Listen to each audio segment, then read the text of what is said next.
आज के इस वीडियो में हम विकास के स्तर के आधार पर संसाधन के प्रकारों को बहुत ही बारीकी से जानने वाले हैं। तो देखिए, विकास यानी कि प्रोग्रेस के हिसाब से संसाधनों को 4 भागों में बांटा गया है। पहला है आपका संभावी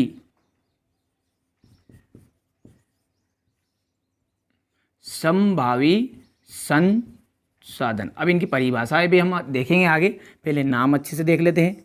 नंबर 1 था संभावी संसाधन, दूसरा है आपका विकसित,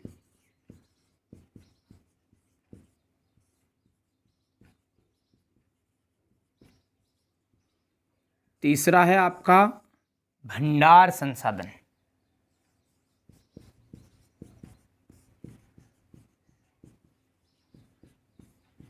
और चौथा है अंतिम संचित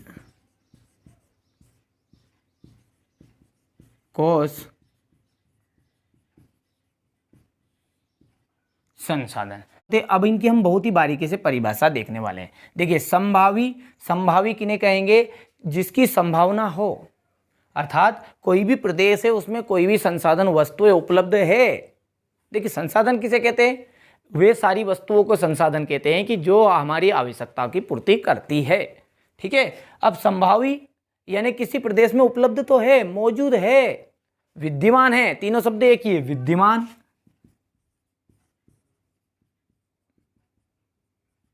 मौजूद।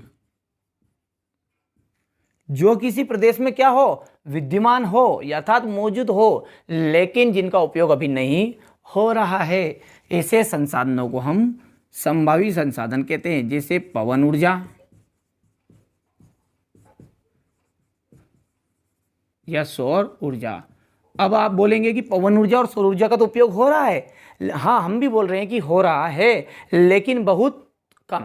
इस कारण इसे संभावी संसाधन की श्रेणी में रखा गया। तो दूसरी परिभाषा आपकी, देखिए, एक परिभाषा तो आपकी यहां पर बन गई कि वे संसाधन जो किसी प्रदेश में उपलब्ध हो, विद्यमान हो, लेकिन जिनका उपयोग अभी नहीं हो रहा है, उन्हें कहेंगे संभावी संसाधन।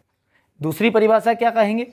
ऐसे संसाधन जो जिनका उपयोग बहुत ही कम मात्रा में हो रहा है और वो जो फ्यूचर यानी कि भविष्य की दृष्टि से बहुत ही महत्वपूर्ण है, ऐसे संसाधनों को हम संभावी संसाधन कहते हैं। ठीक है। या फिर भविष्य में उनकी या फ्यूचर में उनका उपयोग बहुत ज़्यादा होना है, उन्हें हम कहेंगे संभावी संसाधन। ठीक है। दूसरा है विकसित संसाधन। विकसित का मतलब होता है जिसका सर्वेक्षण हो जाए,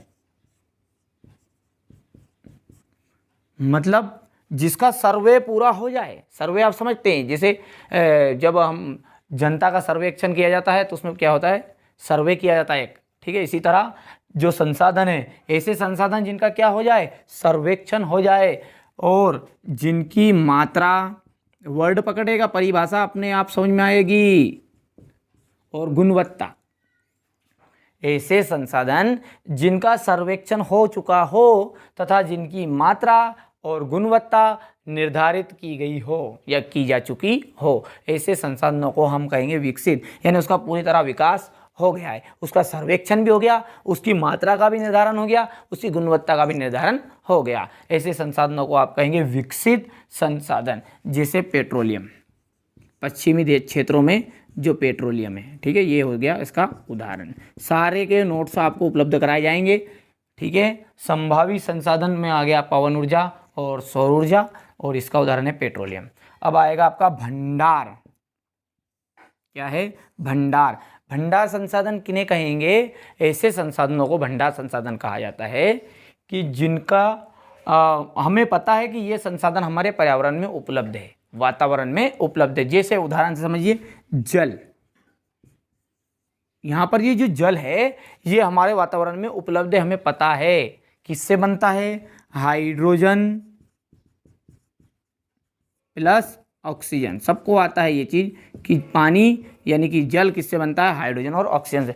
ये दोनों तत्व हमारे वातावरण में पर्याप्त मात्रा में उपलब्ध है, लेकिन फिर भी टेक्नोलॉजी सही नहीं है, इसके कारण ये हमारी पहुंच से क्या है? बाहर है। मतलब हम बना पा रहे हैं तो बहुत कम, मतलब कुल मिला के बोल सकते हैं हमारी पहुंच से बाहर है। तो परिभाषा आप किस तरह लिखेंगे कि पर्यावरण में उपलब्ध वे सभी वस्तुएं, पर्यावरण में उपलब्ध वे सभी वस्तुएं जो हमारे लिए क्या हो, बहुत ही जरूरी हो, लेकिन सही टेक्नोलॉजी के कारण ना होने के कारण, सही प्रौद्योगिकी ना होने के कारण हमारी पहुंच से बाहर है। देखिए परिभाषा आप किसी भी लिख सकते हैं, सिंपल सी बात है, 2-3 वर्ड लिखना उसमें। कौन से? पहला है कि पर्यावरण में वहाँ पर्याप्त मात्रा में उपलब्ध है, मौजूद है, लेकिन सही टेक्नोलॉजी ना होने के कारण हमारी पहुंच से क्या है, बाहर है। उन संसाधनों को हम कहेंगे संभावी भंडार संसाधन। अब अंतिम है आपका संचित कोष संसाधन। ठीक है, देखिए संचित कोष उससे भी सरल है। संचित का मतलब होता है रिक्त होना। क्या होता है? संचित मीन्स रिक्त। अब रिक्त का मतलब क्या है कि वे संसाधन जिनकी खाली जगह है, अभी पूर्ति पूरी नहीं हो रही है, जैसे जल से विद्युत बनाना या फिर बिजली बनाना। देखिए पर्यावरण में हमारे पास वे सभी वस्तुएं जो पर्याप्त मात्रा में उपलब्ध है, और लेकिन उनको प्रयोग में लाने के लिए हमारे पास टेक्नोलॉजी भी है, हमारे पास प्रौद्योगिकी भी है, हमें पता है कि वहाँ किस तरह बनेगी, पर फिर भी हम उसका सही तरीके से उपयोग नहीं कर पा रहे। इसमें हम कहेंगे संचित कोष संसाधन। देखिए बहुत ही सिंपल है। संभाविकी ने कहा आपने कि किसी भी प्रदेश में विद्यमान या मौजूद होने वाले संसाधन जो हमारी आवश्यकताओं की पूर्ति करते हैं, लेकिन सही टेक्नोलॉजी के कारण हम उसका उपयोग नहीं कर रहे, उन्हें हमने कहा पवन ऊर्जा या सौर ऊर्जा, या फिर इनका उपयोग कर रहे हैं तो बहुत ही कम मात्रा में कर रहे हैं। विकसित किने कहा? ऐसे संसाधन जिनका सर्वेक्षण हो चुका हो, मात्रा और गुणवत्ता भी निर्धारित की गई हो, की जा चुकी हो, उन्हें कहा हमने विकसित संसाधन।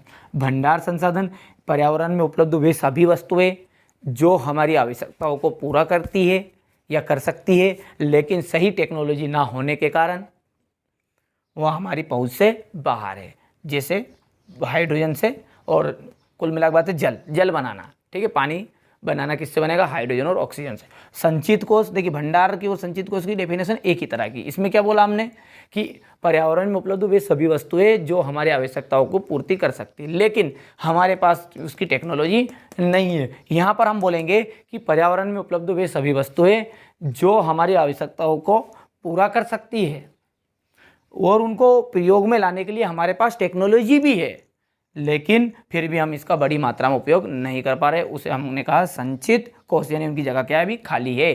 टेक्नोलॉजी भी है साहब, पर्यावरण पर्याप्त मात्रा में उपलब्ध भी है, पर बड़ी मात्रा में उनका उपयोग नहीं हो पा रहा। तो ऐसे संसाधनों को हमने कहा संचित कोष। ये थे आपके विकास के स्तर के आधार पर संसाधन के प्रकार। अब चलिए मैं आपको नोट्स उपलब्ध करा रहा हूँ, और अच्छे से आपको एक बार पढ़ेंगे जिसमें अच्छे से समझ में आ जाएगा। नोट्स बनाने के लिए आप यहाँ से बढ़िया से स्क्रीनशॉट लेते चलिए। यहाँ से देखिए चारों प्रकार के संसाधन के नाम हो गए हैं। अलग अलग परिभाषा भी आपसे 2-2 नंबर में पूछ सकता है कि संभावी संसाधन किसे कहते हैं। उदाहरण सहित समझाइए। देखिए दोनों परिभाषाएं मैंने पहली ऊपर भी लिखी है और नीचे भी लिखी हुई है। जो परिभाषा अच्छी लगे, सटीक लगे, वहाँ अच्छे से कंप्लीट करिएगा। ये रहा उसका उदाहरण, सौर ऊर्जा, पवन ऊर्जा। अगला यहाँ से स्क्रीनशॉट लीजिएगा, विकसित संसाधन किसे कहा जाता है। इसके बाद में है भंडार संसाधन। देखिए जो भी मैं वीडियो आपको अच्छे से प्रश्न बनाऊंगा, उन सभी का नोट्स भी आपको उपलब्ध कराया जाएगा। ठीक है, सारी चीज़ें अच्छे से यहाँ पर कंप्लीट कराई जाएगी, आपको सिर्फ अच्छे से कंप्लीट करना है। और अभी अंतिम संचित कोष संसाधन किन्हें कहा जाता है। इसका उदाहरण जल से बिजली बनाना। बहुत ही सिंपल थे ये टॉपिक। अगला टॉपिक किस पर वीडियो बनाना है आप मुझे कमेंट करके बता सकते हैं। वैसे हम पूरा 10th क्लास का ऑल सब्जेक्ट इस चैनल पर उपलब्ध कराएं, लेकिन फिर भी आपको कोई समस्या है तो आप कमेंट बॉक्स में कमेंट कर बता दीजिएगा, तुरंत ही आपकी समस्या का समाधान कर दिया जाएगा।